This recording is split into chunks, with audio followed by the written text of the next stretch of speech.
According to the WHO, by 2050, the share of the global population age 60 plus will nearly double from 12% in 2015 to 22% globally by 2050. Rising old age dependency ratios are projected to reduce the growth in GDP per capita in OECD countries unless we can offset it by higher labor productivity or labor participation.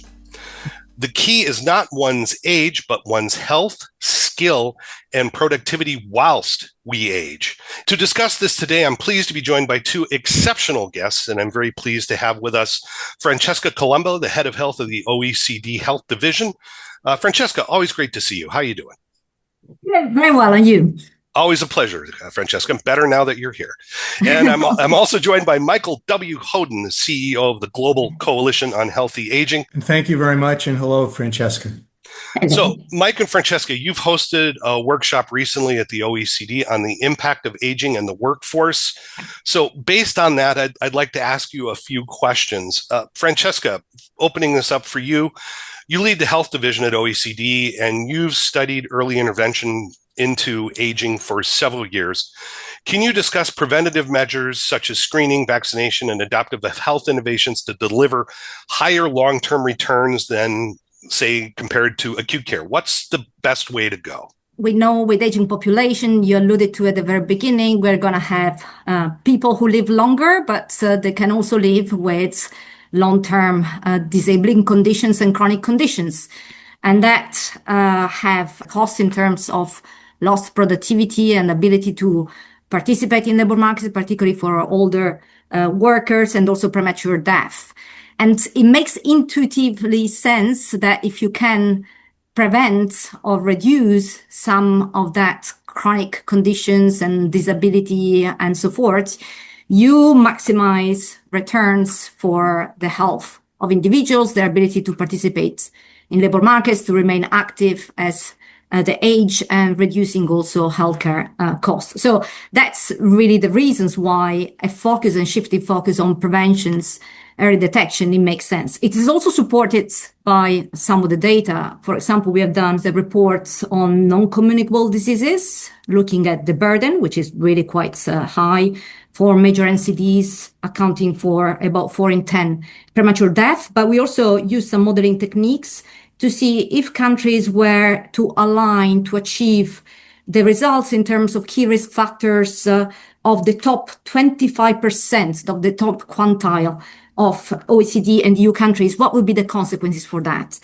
And we see quite clearly that there are significant positive consequences of achieving those more preventative approaches in terms of greater GDP growth, 1.3% higher GDP than what it would be leaving the situation as business as usual, but also in terms of lower premature mortality by 11%. And we have run the same analysis by looking more at patient management, and we found that the results are positive, still there in terms of GDP and in terms of reducing premature mortality, but less. So the biggest returns, even from modeling analysis and all the work that we do, really come from an early approach to prevention and disease management. The problem, Francesca, when you say return, that requires an investment. And as you know, politicians' frame of reference is usually 2 weeks.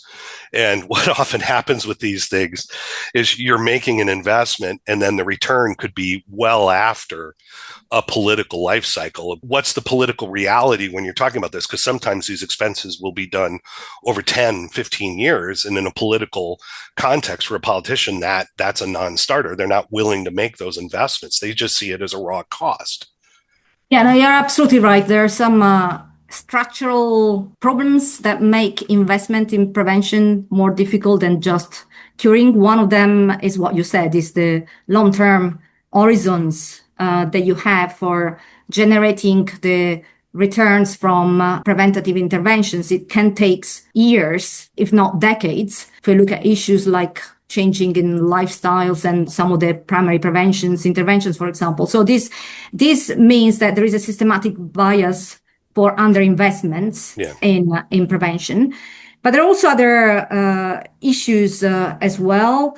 For example, because there is this more long-term frame, there is a perceived less urgency in addressing prevention right now. A lot of the times we're talking about people who are still in good health, and we're telling them you need to have certain behavior or do certain things in terms of screening, for example, before the illness occur. And so, the urgency is not there in the same way as when you have an acute illness. And we have then other issues like the way you approach and assess the results of prevention interventions, and also if you want, the cross-sectorial benefits that you have from investing in prevention, which is not beneficial for the health system, but also for broader labor markets and other sectors of the economy. So those are just some of the reasons why there is an under-investment and a systematic bias against investing in prevention.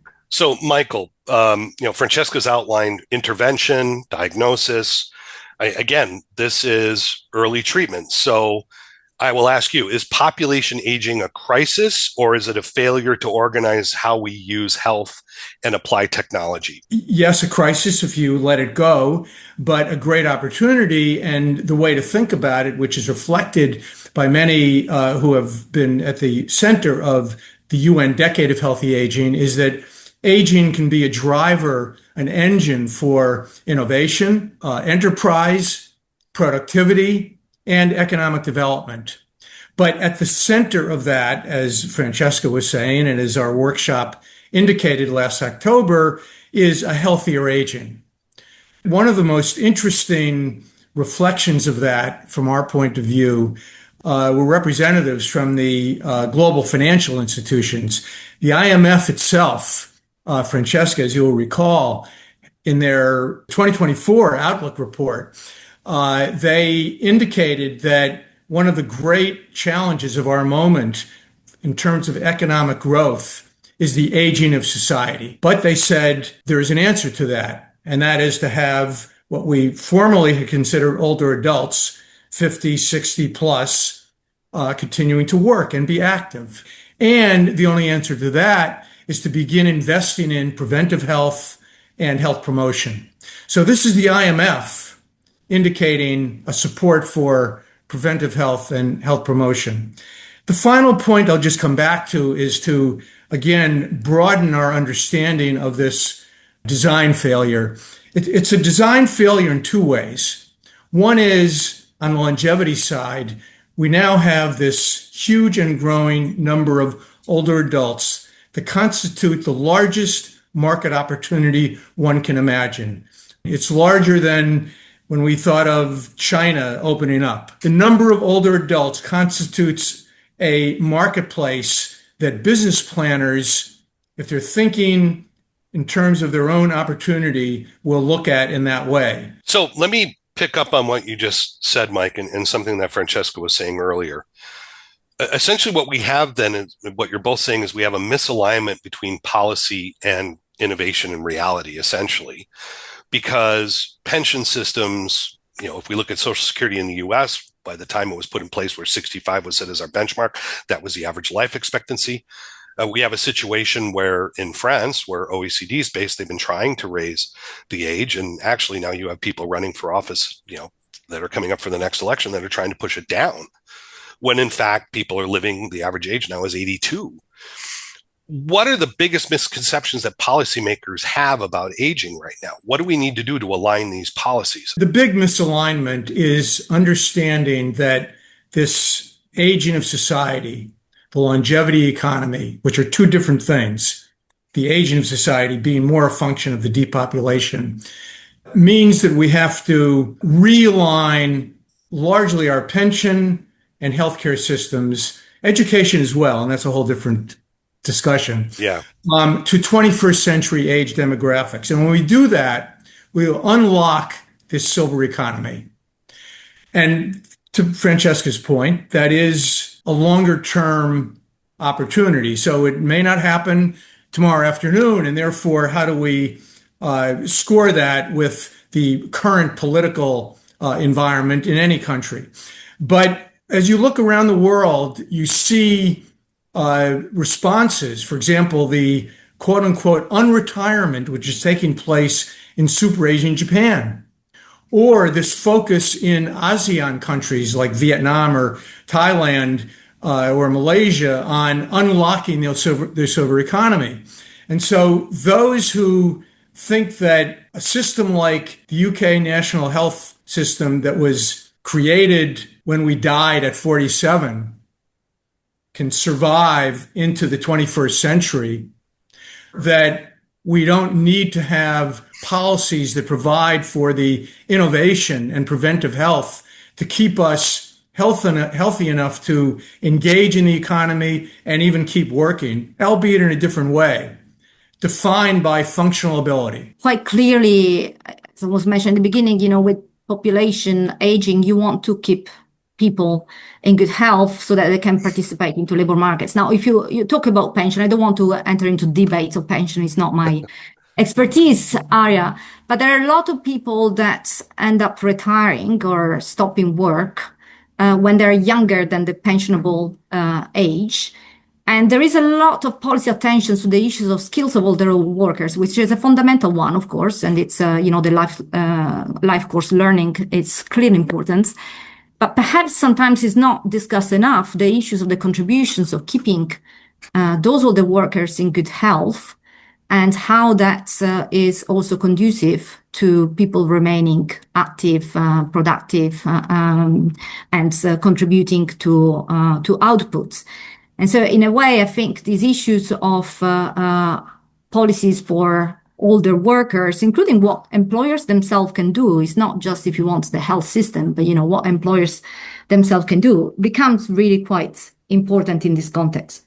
What about innovation? Because innovation seems to be both causing the larger population, better technology, but it also increases costs. What are the reasons that we have demographic changes, innovation? Francesca, you've done a lot of work on this. Can you provide some context on that? Yeah, I mean, innovation is clearly a very crucial one, but I would perhaps call it in broader terms of coverage for all or health for all. As you know, if you look at what's the driving of the demographic shift, there are many different ones. Living conditions and income, it's an important one. Lifestyle, nutrition, physical activity, and access to care and innovations. It's one aspect, but it's just we cannot just say that everything that we are able to achieve in terms of people living longer comes from innovation. It is really quite crucial. If you look at things like we're talking about screening, and if you look at the survival that we've had from cancer screening, take breast, cervical, and colorectal cancer, which are very proven cost-effective interventions. The advances in screening rates have really contributed to reductions in premature mortality from cancer. So that's one important aspect. But also in terms of the treatment, there are clearly some advances in treatment when you look at lung cancer with some of the immunotherapies or new mRNA vaccines for melanoma that can be combined with immunotherapy again. So there are definitely a lot of innovations that help us living longer.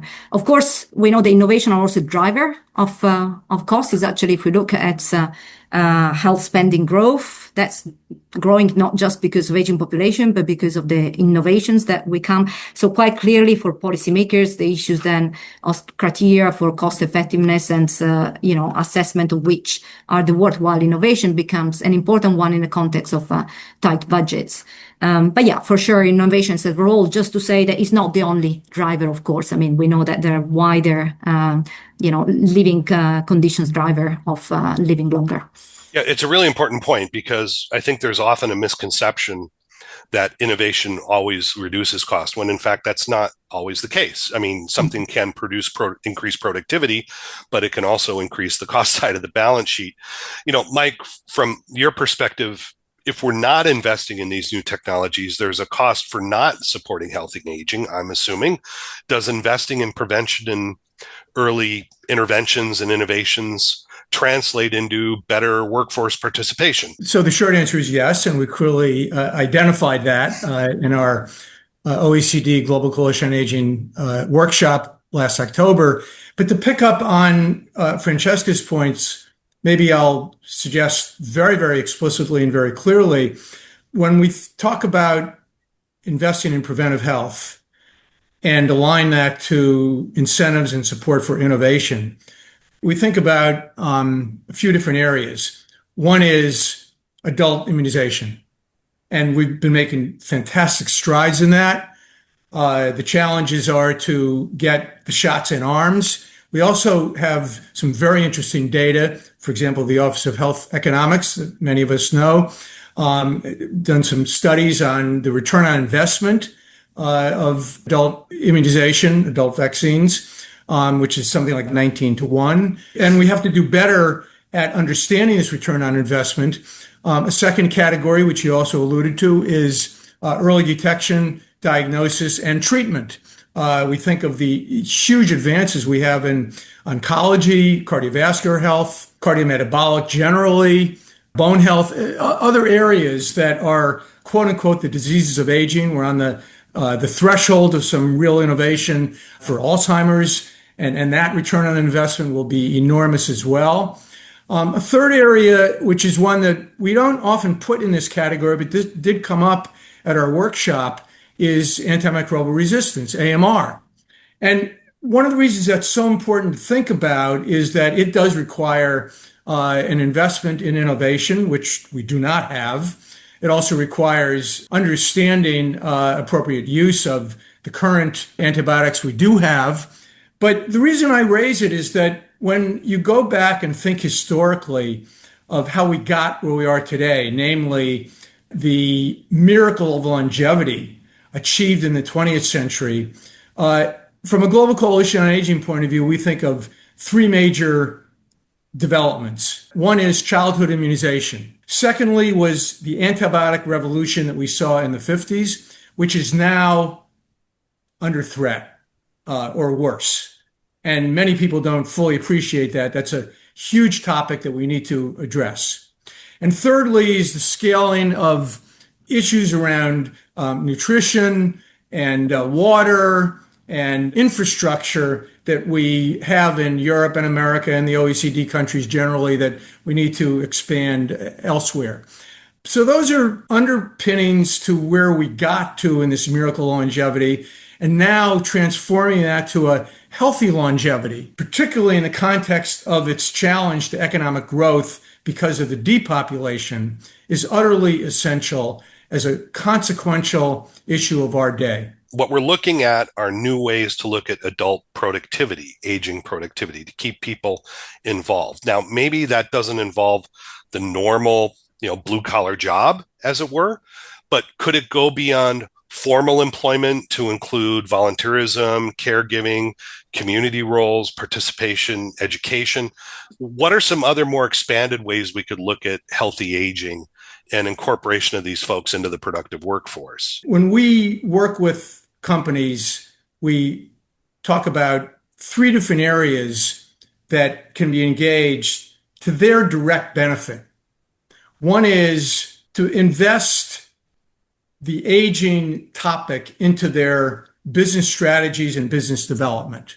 Again, this huge and exploding market of quote unquote older adults. And there are some companies that are looking at it that way and many that are not. But sector after sector, we're talking about healthcare, travel, the airlines industry, talking about transportation, housing and construction. I mean, you could go across the sectors and they can do really well. Well, Mike, I can add, that's probably why Uber's participating in your group. It seems to be a natural fit with that. Exactly. And related to age-friendly cities and all of that. Of course. The second is changes in labor markets. And again, given the low birth rates and the challenges in labor markets, all you have to do is look at what's happening in schools across America and Western Europe in particular, and they're not filling seats in classrooms. And so it's not too soon for every company to have a people strategy around labor markets related to the aging of society. And the third is engaging that develops trust for them in communities.